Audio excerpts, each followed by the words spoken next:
بیایید همه آنقدر شجاع باشیم که شهید شویم، اما هیچ کس به شهادت نرسد. نارضایتی سالم مقدمه پیشرفت است. عدم خشونت مستلزم ایمان مضاعف، ایمان به خدا و همچنین ایمان به انسان است. جستجوی حقیقت اجازه کارهای خشونت‌آمیز را از طرف مقابل می‌گیرد. رضایت در تلاش است، نه در رسیدن. تلاش کامل پیروزی کامل است. من زن را به عنوان تجسم زنده روح خدمت کردن و فداکاری پرستش کردم. همیشه برای من یک راز بوده است که چگونه انسان‌ها می‌توانند با تحقیر هم نوعان خود احساس افتخار کنند. حقیقت هرگز به علتی که عادلانه است، آسیب نمی‌رساند. نرمی، ایثار و سخاوت در انحصار هیچ نژاد یا دینی نیست. فقر بدترین شکل خشونت است. با تنها یک عمل به تنها یک دل لذت بخشیدن بهتر از 1000 بار زانو زدن در نماز است. وسایل خشونت آمیز به آزادی رنگ خشونت می دهد. این یک تهدید برای جهان و برای خود هند خواهد بود. اخلاق اساس همه چیز و حقیقت جوهر همه اخلاق است. خشم و عدم تحمل دشمنان درک صحیح هستند. انسان تنها با آمادگی برای مردن است که میتواند آزادانه زندگی کند. در صورت لزوم آمادگی برای مردن به دست برادرش، اما هرگز نه با کشتن او. انسان چیزی نیست جز محصول افکارش. به هر چی که فکر کند به همون تبدیل می شود. در مسائل وجدانی قانون اکثریت جایی ندارد. اختلاف نظر صادقانه اغلب نشانه خوبی از پیشرفت است.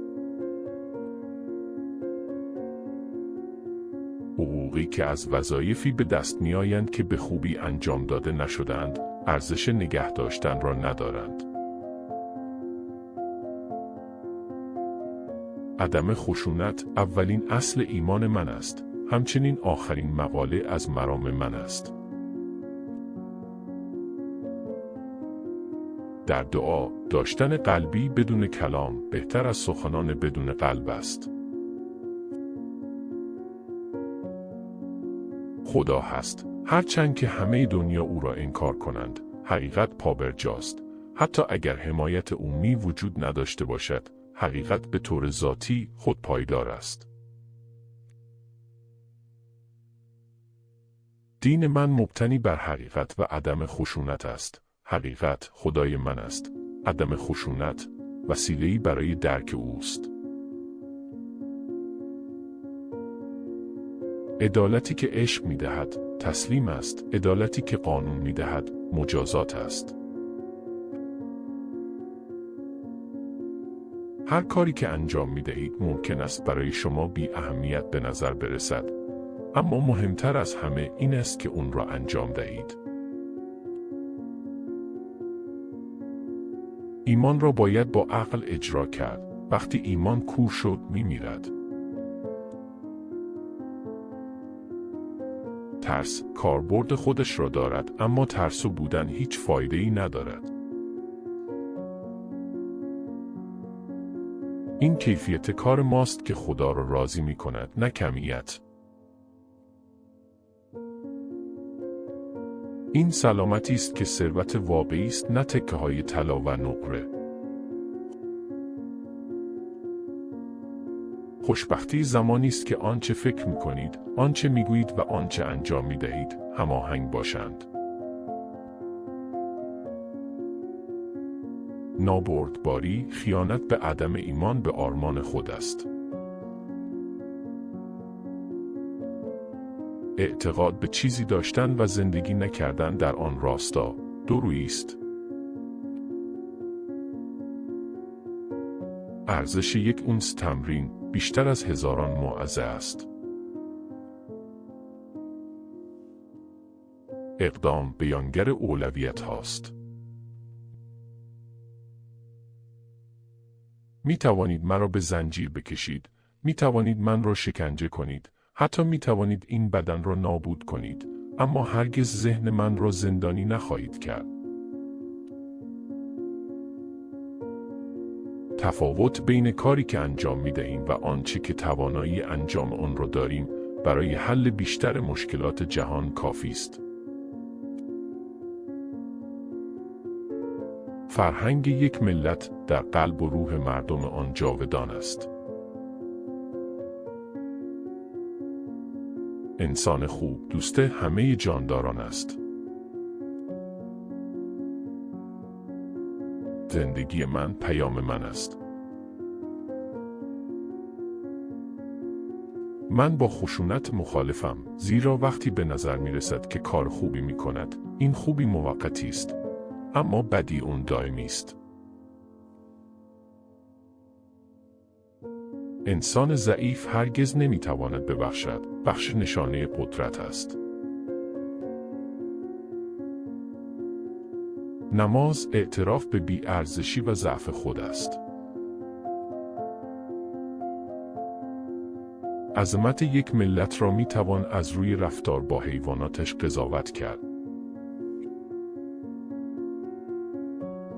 هیچ کس نمی تواند بدون اجازه من به من صدمه بزند. من آماده مرگ هستم، اما هیچ دلیلی وجود ندارد که برای کشتن آماده باشم. بهترین راه برای یافتن خود این است که خود را در خدمت دیگران گم کنی. صلح پاداش خودش است. صدای انسان هرگز نمیتواند به مسافتی برسد که صدای آوای درونی آن را طی می‌کند. ایمان چیزی نیست که بتوان آن را به طور کامل درک کرد، بلکه حالتی است که باید در آن رشد کرد. تقریباً هر کاری که انجام می‌دهید اهمیتی ندارد، اما مهم است که آن را انجام دهید. کسانی که می‌دانند چگونه فکر کنند، نیازی به معلم ندارند. افتخار در تلاش برای رسیدن به هدف است، نه در رسیدن به آن. هنگامی که خویشتن‌داری و ادب به قدرت اضافه شوند، قدرت مقاومت ناپذیر می‌شود. عصبانیت دشمن پرهیز از خشونت است و غرور هیولایی است که پرهیز از خشونت را می‌بلعد. جایی که عشق هست، خدا هم هست. اگر اصول کاملا خوب نباشند، حتی ارزش نامگذاری را هم ندارند. جایی که عشق هست، زندگی هست. شما باید همون تغییری باشید که دوست دارید در دنیا ببینید. به روشی ملایم می توانید دنیا را به هم بزنید. دعا کلید صبح و پیچ عصر است. زینت واقعی زن شخصیت اوست، پاکی اوست. قدرت از ظرفیت فیزیکی ناشی نمی شود، از اراده‌ای تسلیم ناپذیر ناشی می شود. اول شما را نادیده میگیرند، سپس به شما میخندند، سپس با شما میجنگند، سپس شما پیروز میشوید. چشم در برابر چشم فقط باعث میشود که تمام دنیا کور شوند. کدام نقل قول را بیشتر دوست داشتید؟ لطفاً نظر خود را در نظرات به اشتراک بگذارید. سابسکرایب کنید و فرصت کسب دانش بیشتر را از دست ندهید.